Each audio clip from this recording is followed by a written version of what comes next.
আসসালামু আলাইকুম ভিউয়ার্স, কেমন আছেন সবাই? আশা করি সবাই অনেক অনেক ভালো আছেন।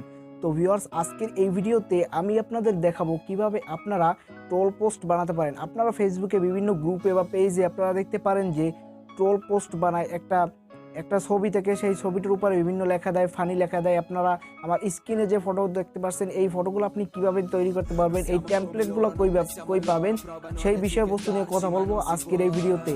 তো ভিডিওটি শুরু করার আগে আপনাদের কাছে একটা অনুরোধ, আপনি যদি আমার চ্যানেলটি এখনও সাবস্ক্রাইব করে না থাকেন তাহলে please hit the subscribe button, এবং অলরেডি যদি আমার চ্যানেলটি সাবস্ক্রাইব করে থাকেন থ্যাংক ইউ সো মাচ। তো চলুন ভিডিওটি স্টার্ট করি। সাবস্ক্রাইব করুন টিউটোরিয়াল বাংলা ইউটিউব চ্যানেলকে, আর এই বেল আইকনে ক্লিক করুন নতুন ভিডিওর আপডেট সবার আগে পাওয়ার জন্য। Welcome back viewers. তো ভিউয়ার্স, আমরা চলে আসলাম মোবাইল স্ক্রিনে। এখন আপনাকে যে কাজটি করতে হবে, প্লে স্টোর থেকে একটি অ্যাপ ডাউনলোড করতে হবে এই ট্রোলগুলো বানাতে হলে। তো প্রথমে আপনি প্লে স্টোরে চলে যাবেন, প্লে স্টোর গিয়ে সার্চ করবেন মিমি জেনারেটর লিখে সার্চ করার পরে আপনাদের সামনে একটি অ্যাপ চলে আসবে। এই যে অ্যাপটি দেখতে পাচ্ছেন, এই অ্যাপটি আপনার কাছে চলে আসবে। অ্যাপটি এখান থেকে ইনস্টল করে জাস্ট ওপেন করে নেবেন। তো আমি জাস্ট ওপেন করে নিচ্ছি। অ্যাপটি 4 রেটিং, প্রায় 100-র উপরে ডাউনলোড আছে। তো তারপর আপনি কি করবেন, উপরে দুইটা লেখা দেখতে পাচ্ছেন, একটি হলো যে পপুলার আর একটি হলো ডেইলি। তো আপনারা যে পপুলার ডেইলি দেখতে পাচ্ছেন, পপুলার আপনি যতগুলো জনপ্রিয় আছে এই ট্রোল ফেসবুকে, সেগুলো এখানে আপনি দেখতে পারবেন। এবং আপনি যদি ডেইলিতে ক্লিক করেন তাহলে আপনি এখানে অনেক সুন্দর সুন্দর ট্রোল পেয়ে যাবেন। আপনি আপনার মনের মতো করে আপনি এখানে ট্রোল পোস্ট বানিয়ে ফেসবুক গ্রুপে বা পেজে আপনি আপলোড করতে পারেন।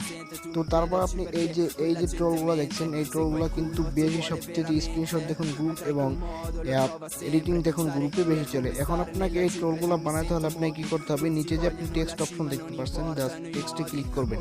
তো টেক্সটে যখন আপনি ক্লিক করবেন আপনাদের সামনে এরকম একটি ইন্টারফেস চলে আসবে। প্রথমে আপনি আপনাকে কি করতে হবে, কালার সিলেক্ট করে নিতে হবে আপনার টেক্সটে। তো উপরে আপনি যে কালার দেখতে পাচ্ছেন, জাস্ট এই কালার এখান থেকে যে কোনো একটি সিলেক্ট করে নেবেন। আমি একটি কালার সিলেক্ট করে নেওয়ার পরে আপনারা ইন্টারভিউ টেক্সটে ক্লিক করে এখানে আপনি আপনার টেক্সটটি লিখে দিবেন। তো আমি এখানে আমার টেক্সটটি লিখে দিচ্ছি। আমি জাস্ট মজা করার জন্য, আপনাদের দেখানোর জন্য আমি লিখে দিচ্ছি। তো আমি এখানে একটি টেক্সট লিখে দিলাম, লিখে দেওয়ার পরে আমি এখানে বসিয়ে দিলাম। তারপরে এখন আপনাকে এই যে নিচে যে টেমপ্লেটটা দেখতে পাচ্ছেন, এখানেও কিন্তু আপনার বসাতে হবে টেক্সট, এখানে কিন্তু আপনার টেক্সট বসাতে হবে।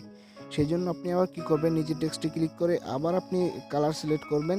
তারপরে এখানে ইন্টারভিউ টেক্সটে ক্লিক করে আপনি আবার এখানে লিখবেন। তো আমি আবার এখানে লিখে দিচ্ছি, আমি এখানে আবার লিখে দিচ্ছি। আপনারা আপনার মনের মতো যেটা মন চায় আপনি সেটা এখানে লিখে দিবেন। তারপর জাস্ট টিক মার্কে ক্লিক করবেন। তারপর এখানে এটা ধরে এভাবে রেখে দেখতে পাচ্ছেন পুরোটা কিন্তু অনেক সুন্দর লাগছে। এখন যদি আপনি চান আপনার পেজের বা গ্রুপের কোনো লোগো আপনি লাগাতে চান এখানে, সেটাও পারবেন। সেই কারণে আপনি কি করবেন, একটু ডান পাশে সোয়াইপ করবেন নিচে থেকে। তারপরে এই যে ইমেজ লেখা আছে দেখতে পাচ্ছেন, জাস্ট ইমেজে ক্লিক করবেন। ইমেজে ক্লিক করার পরে আপনার যে লোগোটি আছে ফেসবুক পেজের বা গ্রুপের, সেই লোগোটি আপনি সিলেক্ট করে নেবেন। তো আমি আমার লোগোটি একটু খুঁজে নিচ্ছি, দেখতে পাচ্ছেন আমার লোগোটি আমি পেয়ে গেছি। লোগোটি এখন আপনি এভাবে ছোট করে তারপরে এখানে বসিয়ে দেবেন। যে আমি কোনো একটু সমস্যা হয়েছে যার কারণে এটা মুছে গেছে লেখাটা। এখন আপনাকে সেভ করতে হলে কি করতে হবে, নিচে যে নেক্সট দেখতে পাচ্ছেন, নেক্সটে ক্লিক করবেন। তো নেক্সটে যখন ক্লিক করবেন আপনার সামনে তিনটা অপশন চলে আসছে। এখানে আপনি লেখা আছে দেখতে পাচ্ছেন যে সেভ, জাস্ট সেভে ক্লিক করে দেবেন। সেভে যখন ক্লিক করে দেবেন আপনার সামনে একটি অ্যাড চলে আসবে, আপনার সিম্পলি কেটে দেবেন। তারপর দেখতে পাবেন আপনার ইয়েটি সেভ হয়ে যাবে। তো এইভাবেই খুব সহজে আপনি ট্রোল পোস্ট বানিয়ে ফেসবুক গ্রুপ বা পেজে আপলোড করে আপনি মজা নিতে পারেন অথবা ফান করতে পারেন। তো এই ছিল আজকের মতো ভিডিওটি ভালো লাগলে একটি লাইক করবেন, কমেন্ট করে আপনার মূল্যবান মতামত জানাবেন, শেয়ার করে আপনার বন্ধুদের জানার সুযোগ করে দিবেন। আর আপনি যদি আমার চ্যানেলটি এখনও সাবস্ক্রাইব করে না থাকেন তাহলে please hit the subscribe button, এবং অলরেডি যদি আমার চ্যানেলটি সাবস্ক্রাইব করে থাকেন থ্যাংক ইউ সো মাচ। ধন্যবাদ সবাইকে মূল্যবান সময় দিয়ে ভিডিওটি দেখার জন্য।